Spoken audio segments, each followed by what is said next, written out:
తెలుస్తుంది. Proddatur one town MLA రాచమల్లుపై మరో case నమోదైంది. ఎమ్మెల్యేతో పాటు బామ్మర్ది బంగారెడ్డిపై కూడా కేసు నమోదు చేశారు పోలీసులు.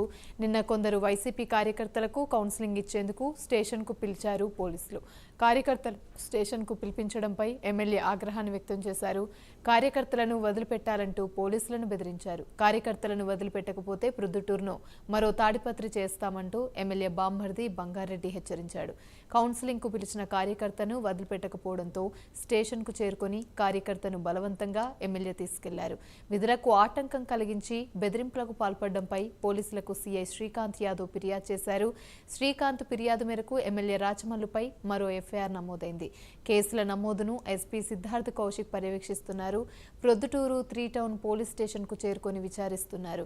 బెదిరింపుల వ్యవహారంపై ఎస్పీ సీరియస్ గా ఉన్నారు. ఉన్నతాధికారులతో పాటు ఈసీకి ఎస్పీ నివేదిక అందించారు. రాచమల్లుపై పోలీసులు ఎలాంటి చర్యలు తీసుకోబోతున్నారు అనేది ఉత్కంఠ రేపుతుంది.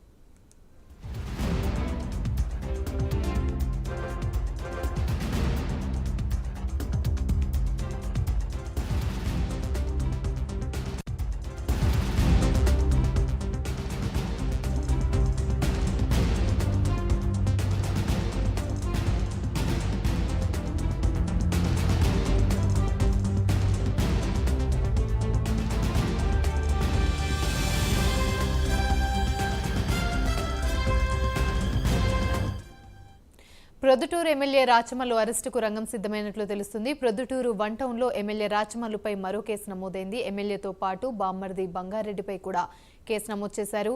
ఇదే అంశానికి సంబంధించి మరిన్ని వివరాలు మా ప్రతినిధి సుధీర్ అందిస్తారు. చెప్పండి. Thank you Gayatri. ఏదైతే పొద్దుటూరు ఎమ్మెల్యే అయినటువంటి రాచమల్లు శివప్రసాద్ పైన కూడా ఏదైతే పొద్దుటూరు పట్టణంలో ఉన్నటువంటి పోలీస్ స్టేషన్ లో కూడా కేసు నమోదైన పరిస్థితి ఉంది. అయితే ఇప్పటికే ఆయన బామర్ది అయినటువంటి బంగారెడ్డి పైన కూడా ఇద్దరి మీద కూడా పోలీసులు కేసు నమోదు చేశారని చెప్పుకోవచ్చు. అయితే ఇటీవల కాలంలో కూడా పోలింగ్ సమయంలో అలాగే పోలింగ్ సమయం ముగిసిన తర్వాత కూడా పూర్తి స్థాయిలో ఏదైతే వైఎస్ఆర్ కాంగ్రెస్ పార్టీకి చెందినటువంటి కొంతమంది నేతలను కూడా పోలీసులు అరెస్ట్ చేసి పోలీస్ స్టేషన్ తరలించిన నేపథ్యంలో కూడా ఆయనైతే రాచమల్లు బామర్ది అయినటువంటి బంగారెడ్డి కూడా పూర్తి స్థాయిలో పోలీస్ స్టేషన్ వెళ్లి అక్కడ ఉన్నటువంటి ఎస్ఐ కావచ్చు, అలా ఉన్నటువంటి కింది స్థాయి సిబ్బంది అయినటువంటి కానిస్టేబుల్ను కూడా పూర్తి స్థాయిలో కూడా దుర్భాషలాడుతూ నానా మాటలు అనడం జరిగింది. అయితే ఈ నేపథ్యంలో కూడా ఏదైతే వైఎస్ఆర్ కాంగ్రెస్ పార్టీకి చెందినటువంటి నేతలు అరెస్ట్ చేశారో వాళ్ళకు కూడా పూర్తి స్థాయిలో స్వయంగా బంగారెడ్డి స్టేషన్ కి వెళ్లి వాళ్ళందరినీ కూడా బయటికి విడిపించుకురావడం జరిగింది. అయితే ఇదే నేపథ్యంలో చూసుకొని పోలీసులు అయితే కనుక దీనిపైన సీరియస్ గా తీసుకొని జిల్లా ఎస్పీకి సమాచారం అందించడంతో కూడా ఆయన నేతృత్వంగా పూర్తి స్థాయిలో కూడా పోలీసులు అయితే కనుక పొద్దుటూరు ఎమ్మెల్యే అయినటువంటి రాచమల్లు శివప్రసాద్ రెడ్డి పైన అలాగే ఆయన బామర్ది అయినటువంటి బంగారెడ్డి పైన అలాగే మరి కొంత నేతల పైన కూడా పూర్తి స్థాయిలో ఎఫ్ఐఆర్ నమోదు చేయడం జరిగింది.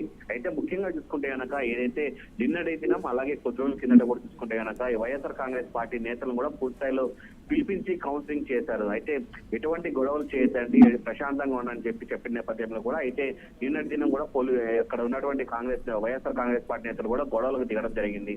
అయితే దీనిపైన సీరియస్ గా తీసుకున్నటువంటి జిల్లా ఎస్పీ కూడా ఈ రోజు ఉదయం నుంచి కూడా ప్రొద్దుటూరు పట్టణంలో కూడా ఆయన మొత్తంగా తిరుగుతూ కూడా ఏదైతే ఎమ్మెల్యే రాచమల్లు ప్రసాద్ రెడ్డి పూర్తి స్థాయిలో అరెస్ట్ చేసేందుకు కూడా రంగం సిద్ధం చేశారని అనుకోవచ్చు. అయితే కొద్దిసేపటిలోనే జిల్లా ఎస్పీ సిద్ధార్థ్ కౌశల్ కూడా ఏదైతే డీజీ ఉన్నారో డీజీతో కూడా స్వయంగా ఆయన టెలికాన్ఫరెన్స్ ద్వారా కూడా మాట్లాడడం జరుగుతుంది. అయితే పొద్దుటూరు పట్టణంలో జరుగుతున్నటువంటి హింసాత్మక ఘటనలు కావచ్చు, ఇలాగే పోలీసులపై జరుగుతున్న ఘటనల నేపథ్యంలో కూడా ఆయన డీజీతో కూడా దాదాపుగా అర్ధగంట సేపు కూడా టెలికాన్ఫరెన్స్ జరపడం జరిగింది. అయితే దీని మీద పోలీసులు అయితే కనుక సీరియస్ గా తీసుకోవడం జరిగింది. అయితే రాచమల్లు ప్రసాద్ రెడ్డిని పూర్తి స్థాయిలో అరెస్ట్ చేస్తారా, లేకుంటే కనుక ఆయనకు స్టేషన్ బెయిల్ ఇస్తారా, లేకుంటే కనుక గతంలో ఉన్నటువంటి ఏదైతే కార్పొరేటర్ సంబంధించినటువంటి విషయంలో పూర్తి స్థాయిలో కూడా ఆయన బూతులు తింటాడో దానికి సంబంధించినటువంటి 307 కేసు పెట్టి ఆయన అరెస్ట్ చేస్తారని దానిపైన అయితే కనుక ప్రొద్దుటూరు పట్టణంలో సర్వత్రా ఉత్కంఠ నెలకొందని మనం చెప్పుకోవచ్చు గాయత్రి. Right, thank you.